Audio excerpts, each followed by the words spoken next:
نحمده ونصلي على رسوله الكريم اما بعد فاعوذ بالله من الشیطان الرجیم بسم الله الرحمن الرحیم. الله رب العالمین په قران کریم کې فرمایي ومن يتوکل على الله فهو حسبه. کم انسان چې په ما باندې توکل کوي الله وی په هو حسبي، زه د هغه انسان لپاره کافي یم.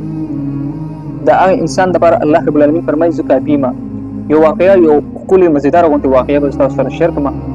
حضرت ابو بن مالک رضی الله تعالی عنہ رسول الله مبارک صحابي دی.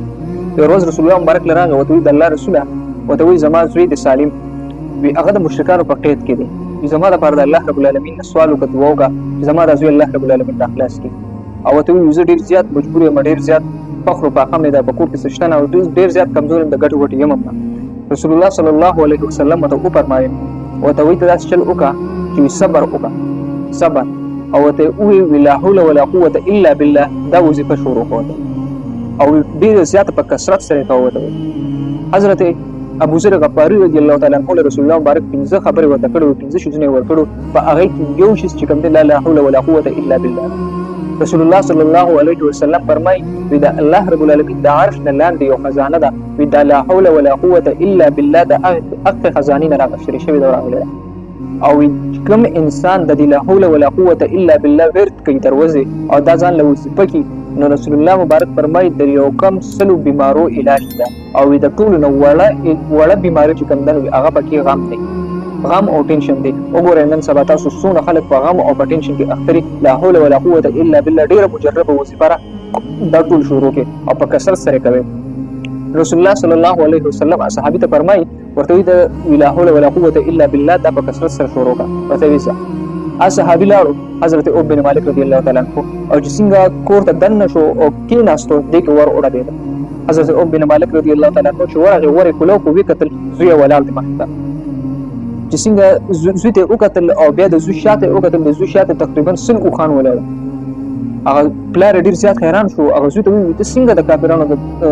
ګریپ نه راوتښتې نو خو ته قید کړې څنګه راوتښتې وته وی بس نو خبره مکه راته او زه دا وی د قید نه راوتښتې نه او چې راتلم وی د سل او خان چې کوم تاسو وینئ میدان دا وی د ځان سره روان وی دا اوسته لا حول ولا قوه الا بالله دایله شروع کړم نه او الله رب العالمین سوره اخلاص کو د دې وجنه الله په قران کریم کې فرمایي و من يتوکل علی الله فهو حسبه. چې په ما باندې توکل وکړو الله رب العالمین فرمایي زه هغه لپاره کافي یم.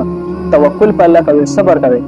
رسول الله صلی الله علیه وسلم فرمایي سلور کسان داسې چې الله رب العالمین به جهنم ته نه لیږي دا به ډایرکټ او سیده دا به جنت ته ځي. پای کې لومبني انسان چې کوم دی دا وره لومبني انسان هغه انسان دی چې د خپل والدینو سره حسن سلوک کوي،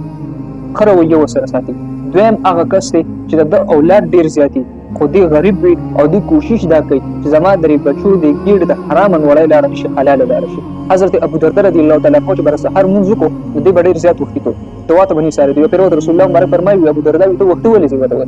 او دې د الله رسول الله تاسو په چې مدینه منوره کې د سار د موسم یخي اواغانې لګي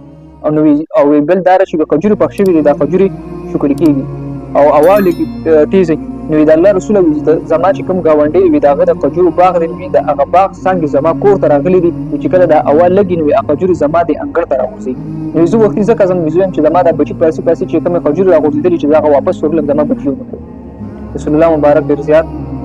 حیران شو او رسول الله مبارک ته او ابو درداء بالکل ودار ته ټیک کار کوي. دویم کار څه شو چې د خپل اولاد ګیډه ته حرام وړای پرینګ دي حلال صرف پرېږدي. دریم به هغه کس جنت ته ځي دا وره دریم به هغه کس جنت ته ځي دا خاص کر د ځوانانو لپاره ده. دریم به هغه کس جنت ته ځي چې د دې ګناه نه توبه وباسي او بیا ګناه ته در لپاره ورتګ داسې ګراني لکه د غوا د تینه چې ځل په روز او غپې په دوباره ورته کول مشکل چې دغه څه د تری ګناه ته ورتګ ګراني دا انسان به جنت ته ځي. سلورم هغه خزه به جنت ته ځي چې تر مرګ پورې د دینه خاوند خوشاله په دې حالت کې چې دا خاوند سره د مینه محبت ساتي او په دې حالت کې د مرګ راغی چې د دینه د خاوند خوشاله د رسول الله مبارک فرمایي دا خزه به دا ډېر اصلاحي ویډیو او ډېر قیمتي خبرې دي. دا خاص کر لا حول ولا قوه الا بالله دا ډېر مجربه وظیفه تقریبا چې زه به د خپل تجربه تاسو سره شیر کوم تاسو ته دوه تقریبا چې د 3 سال دا لا حول ولا قوه الا بالله زره سنه د دې دا ورت کوم او د دې کوم یقینو کې چې ډیر زیات مشکلات زما الله رب العالمین په دې وظایف باندې په دې وظیفه باندې حل کړي. نو کوشش وکړئ چې دې وظیفه ورت شروع کړئ او دا چې کوم سلور خبره می تاسو ته وکړه مهرباني وکړئ په دې باندې عمل وکړئ. الله رب العالمین د اول مال د عمل کولو توفیق راکړي تاسو. والسلام.